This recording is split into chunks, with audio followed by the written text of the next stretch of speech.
All right, now for another team that is just, I don't really know what to make of this. God. I went and looked in on the projections. They had all changed since the last time I looked. At quarterback, certainly, we just don't know what's going on.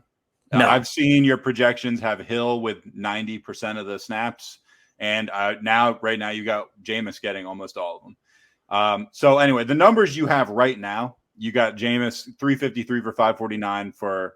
I love this number, 3,999 yards. You could not bring yourself to put Jameis at 4,000. 25 touchdowns, 19 picks. That's a kind of Jameis stat line. Yeah. I don't want to comment too much because I feel like I'm probably not going to be. These words aren't going to mean anything in like 2 days. But exactly, if I think if you believe Winston is going to be the guy, you might be a little low on his production. I'm not super sure he's the guy. But man, there's just so many balls up in the air for the Saints right now. I don't know. Mike Thomas. We'll talk about that in a minute. I don't know what to expect. What do you think? Can you set my mind at ease, or are you just as confused as I am? I'm significantly confused, Nat, and thankfully we'll have Nick Underhill coming on. Oh, bring him on. Next week. Yeah, he'll be back. One of the favorites of ours. One of the best. Underhill, I believe, took the hypothetical of letting Ray Lewis hit him across the middle wearing an old-time leather helmet. Yes, he did. He's one of the tougher guys we've had on. Exactly. Let's set that up for Underhill. See if he really means it when he sees Ray Lewis over the middle of the field. Yeah. No, but he's been doing every single day breaking down it, and every single day I read his stuff over at, I think it's NewOrleansFootball.com. I forget the exact URL. I should have that. We'll obviously have it when we have our interview with him. He's amazing. He's been writing that Jameis has started to sneakily pull away. In the preseason game, it was a mixed bag for both quarterbacks. Hill threw a brutal interception his second drive. Jameis got kind of killed by a fumble. It's ugly. It's really ugly. And I agree with you. Like in a Sean Payton offense, I want to be higher on Jameis Winston if he takes over. If Taysom Hill takes over, ultimately I'd be higher on him too because he brings that Konami upside.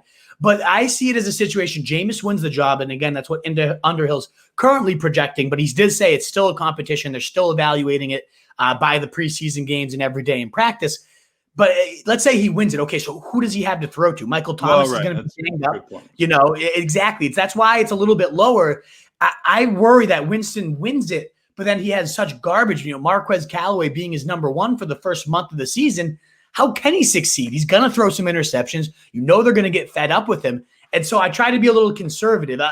All things said, a gunslinger like Winston in a Sean Payton offense does have top 10 upside. I mean, this guy, last time he was out there for a full season, led the NFL in passing yards. Couldn't get a job the next year, I think. He couldn't get a starting job the next year because he also threw 30 interceptions with that. So I don't know. It is, as you said, it's so hard to project. I just am worried that Winston's going to win it, but that's ultimately not even that sexy for fantasy because he's got nothing to throw to, even within this awesome offense that should yield some great results. I just don't think it will. We'll talk about Kamara in a second. Other than Kamara, are you staying away from this team? Pretty much. And maybe including Kamara? I don't know. I actually don't love Kamara, even though my projections, he's coming out crazy big in my numbers. So I'm starting to reconsider him a little bit more. Certainly in PPR leagues, you got to really consider him. I do love Marquez Callaway. We're going to talk about when we get to wide receivers, just because he goes so late and he's thriving in camp and just kind of one of those things. Sean Payton's new number one. He always just churns out these 1,000-yard receivers that nobody's ever heard of. Even if Thomas isn't there, more there's Marquise Colston, Lance Moore. Like it's such a good, prolific offense. And Jameis Winston does have the arm that if Callaway is steadily the number one throughout the year, he could be a steal in round 13, 14 where he's going right now. All right, well, let's talk about some of these guys. Let's go to Kamara. You alluded to the fact that your projections are giving him pretty decent numbers. Well, better than decent. 204 carries for an even 1,000, 10 touchdowns on the ground. You've got him getting 88 catches on 116 targets, 748 yards, and another 4 touchdowns. Much like McCaffrey, I kind of made this similar case. I think if he catches 88 balls, he's going to score more than 4 times on those. And If you're playing in a PPR league, 88 catches, that's not nothing for a running back. No, that's a hefty total, and it's well within reach. Like, that's kind of been his MO, maybe the best pass catching back outside of McCaffrey in the league right now. Certainly the most efficient. He's been first, 19th, and first in fantasy points per touch the last couple of years. That 2019 seems to kind of be the outlier where he was a little bit behind. Otherwise, he's been just pure dynamite every time he's touched the ball.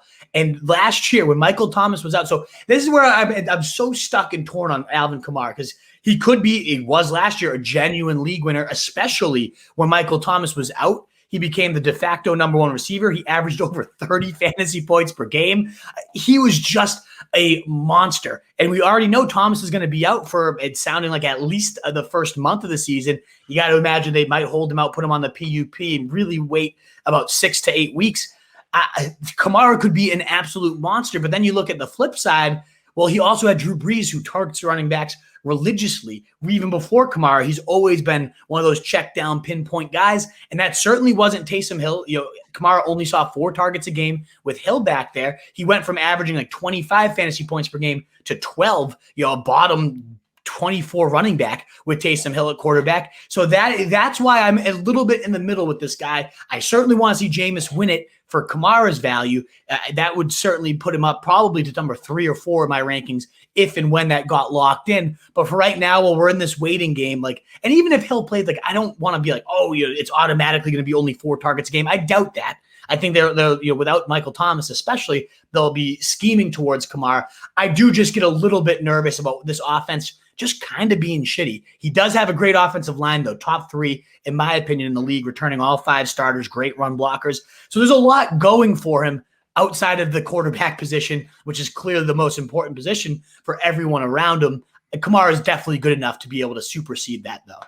All right, let's talk receivers. Marquez Callaway, Mike Thomas, Traquan Smith. And we've already mentioned that Mike Thomas is out for a while. We remember 2 years ago, he was probably the best receiver in the NFL. Killed a lot of people last year. Yeah. I mean, really just destroyed a lot of people's seasons would be my guess. We had a guy in our draft pay $55 for him or something. It was just absolutely brutal. Anyway, you got Callaway, 57 catches, 718, 6 touchdowns on 87 targets. Traquan Smith, 42, 580, and 3 touchdowns on 69 targets. Thomas, I get that these are just impossible predictions to make for him. You got him for 53, 636, and 4 touchdowns. Get these guys with pretty similar stats, at least comparable stats. You got projection-wise, Callaway 57, Thomas 71. We'll throw that one out. And Traquan Smith 85. On the big board, you like Callaway at 46, Thomas 60, Traquan Smith at 68. Yeah, to me, Thomas, just it's such a hard situation. I get both sides of it. The 10th rounder, that if he missed, the timetable became shortened and you get him after a couple weeks, then you're getting yourself an alpha wide receiver 1 in round 10, and all things are glorious. But the way it's just unfolding, where he's shitting on the team on Instagram and the team's calling him out, it just they've had these meetings recently to try to smooth things over, and that makes me feel, I guess, a little better. But I still worry he might not play all year. It could become one of those awful situations where he refuses to show up again. I don't know. I've decided to avoid him. Yeah, exactly. I've just kind of decided I don't trust Thomas at this point. I get why people would take the risk. I'm not going to do it. I projected him here for about half the season, what I think he would do. So clearly, in 8 games, if he gives you that, that's going to be useful stats. To me, I'm not going to do it. I'm not taking that plunge. I'm not doing it either. I'd rather go for Callaway, who I think is really going to have a great first half of the season. And potentially, if Thomas does get traded or sits out or is just, hurt all year, Callaway could be that de facto number 1. And we haven't, every single year, there's a Sean Payton, as I was saying, Lance Moore, Marquise Colston. Doesn't really matter who it is. This offense is just so dynamite through the air that if it is Winston throwing the rock, I could see Callaway having himself a season. So he's become my favorite round 12 or beyond receiver, the guy I have to get. It's him and it's Terrace Marshall, the same division we're talking about today, 2 of the best prime late round receivers you can go for. I think he's going to be the target hog until we get them back, especially I think I'm being a little too generous with the tight ends as we're going to get there. I think of some of those touchdowns, I'm going to start projecting the receivers. All right, fair enough. Let's talk tight end a little bit. Adam Troutman. Can I get an Adam Troutman reference? 48 catches, 624, 6 touchdowns. and then Nick Vanette, who is even lower. You got Troutman as your 17th tight end projection wise, 24th on the big board. Nothing to get too excited about there. No, and I think there's even more reason to be less excited than what I have him here. That's because they're saying Juwan. That's a great phrase, by the way. Even more reason to be less excited. Yeah, right. As if you needed more reason. One is this guy Juwan James. I don't know anything about him, but Underhill keeps writing that he looks like the pass catching guy at tight end. He projects him for the Jared Cook style role, about being moved all over the formation and going deep. So one, we might have a new sleeper. I'm going to update these projections when we finish to reflect that there might be a new pass catching guy in town. Troutman is a great athlete. He should be the guy, but we saw what we, in the preseason already, we kind of saw what made him not a bust, because no one was really targeting him in fantasy last year, but what held him back from ever truly breaking out, he was pass blocking. 3 of his 9 snaps out there, he pass blocked. He only ran like 5 routes on the dropbacks. I hate that. I don't know why, because again, like I said, athletic guy, should have all the upside in the world in a Saint scheme that has been friendly to tight ends in the past. Jared Cook was top 2 in touchdowns the last 2 or 3 years combined, only behind Kelsey.